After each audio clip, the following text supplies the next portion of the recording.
বন্ধুরা, আজকে তোমাদের দেখাবো বেগুন মাছ দিয়ে আলু দিয়ে পাবদা মাছের ঝোল। কড়াইতে তেল গরম করে নিয়েছি, নিয়ে পাবদা মাছগুলো নুন হলুদ মাখিয়ে রেখেছিলাম, দিয়ে ভেজে নিচ্ছি। একদিকটা ভাজা হয়ে গেছে, এবার উল্টে দিচ্ছি।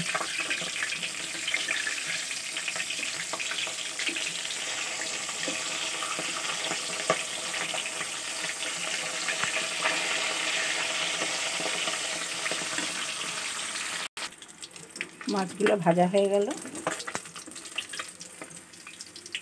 তুলে নিচ্ছি এগুলো।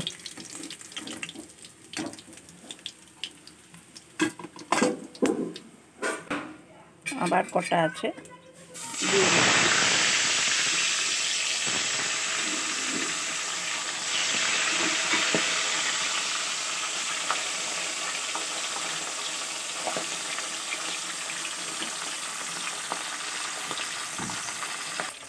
মাছ ভাজতে ভাজতে ততক্ষণ একটা পেস্ট বানিয়ে রাখবো। এখানে একটু আদা, 4-5টা কাঁচা লঙ্কা আর একটা গোটা বড় একটা টমেটো একসাথে সামান্য একটু জল দিয়ে একটা পেস্ট করে রেখে দেব। এই মাছগুলো ভাজা হয়ে গেল, এগুলো উল্টে দিলাম।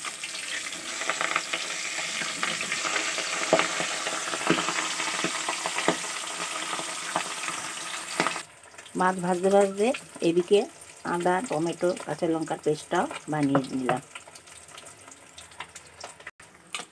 মাছগুলো ভাজা হয়ে গেল, এবার তুলে নিচ্ছি।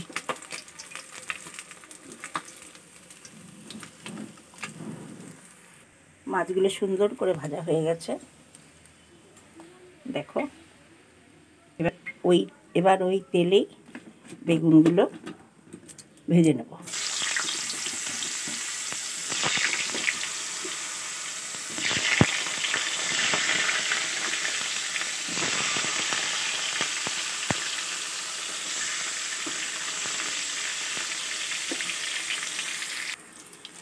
বেগুনগুলো ভাজার সময় সামান্য একটু নুন দিয়ে দিলাম ও একটু সামান্য একটু হলুদ দিয়ে দিলাম। ভালো করে ভাজা হোক।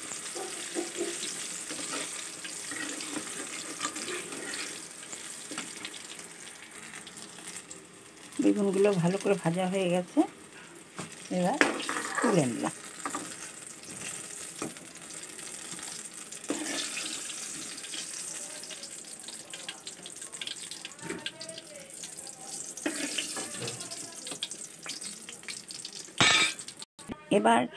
এবার ওই তেলেই 1 চামচ কালো জিরে ফোড়ন দিলাম।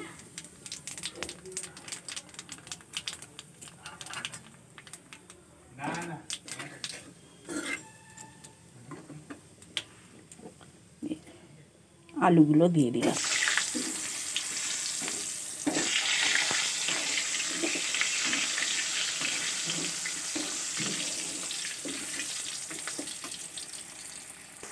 আলু ভালো করে ভাজা হয়ে গেছে, এবার ওই আলুতে যে পেস্টটা করেছিলাম আদা, টমেটো, কাঁচা লঙ্কা, সামান্য একটু জল দিয়ে সেটা দিয়ে দিলাম।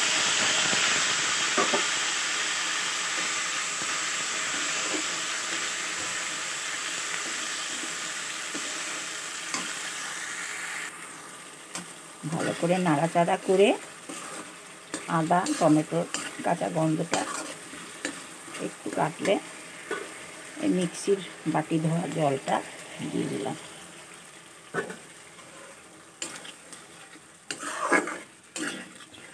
ভালো করে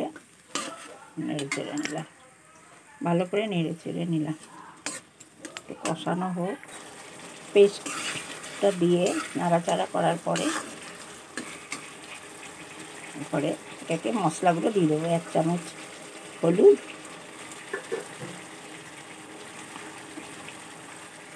1 চামচ জিরে গুঁড়ো আর 1/2 চামচ শুকনো লঙ্কার গুঁড়ো।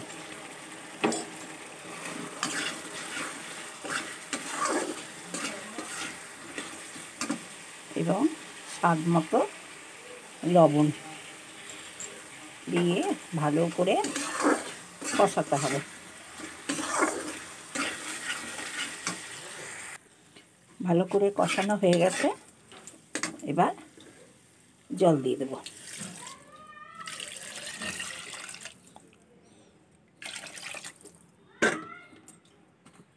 ঢাকা দিয়ে রেখেছিলাম, দেখি ঢাকাটা খুলে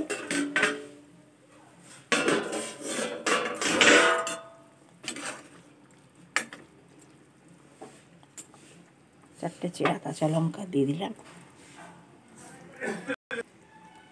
ঝোলটা ফুটে গেছে, এবার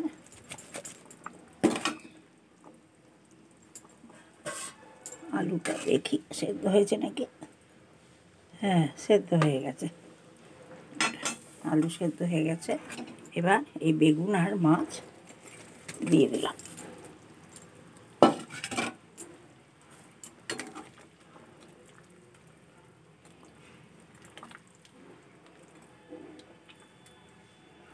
একটু ফুটুক, তারপরে দেখছি। হয়ে গেল আমার বেগুন দিয়ে আলু দিয়ে পাবদা মাছের ঝোল।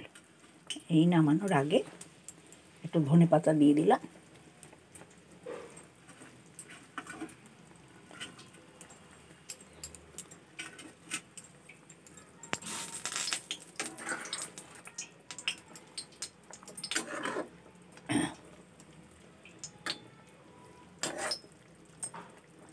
হয়ে গেল।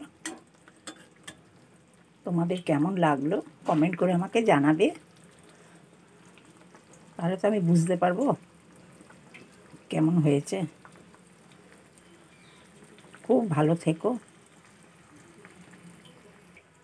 আশা করি তোমরা ভালোই আছো, আমিও ভালো আছি।